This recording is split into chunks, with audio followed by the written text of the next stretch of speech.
Hi, welcome to Richard Kabili YouTube channel, and for today's tutorial, I will be teaching you on how to adjust dual control per second in assistive touch on iPhone X. But first, kindly subscribe to this channel and don't forget to hit the subscribe button and the bell to notify you for the new updates. And let's start.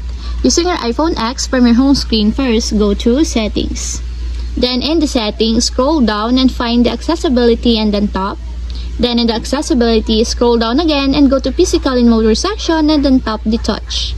Then in the touch, tap the assistive touch. Then in this part, in the assistive touch, scroll down and go to this section and then find the seconds. And as you will see, you can now adjust here the time per second on your dual control. For example, you want to increase the time per second of your dual control, just tap the positive sign located on this part, just like this. And if you want to lessen or decrease the time per seconds of your dual control, just tap the negative sign located on the left part, just like this. And that's it, we have successfully adjusted dual control per second in assistive touch on iPhone X. If you have a question, kindly comment down below and don't forget to hit the subscribe button and the bell to notify you for the new updates.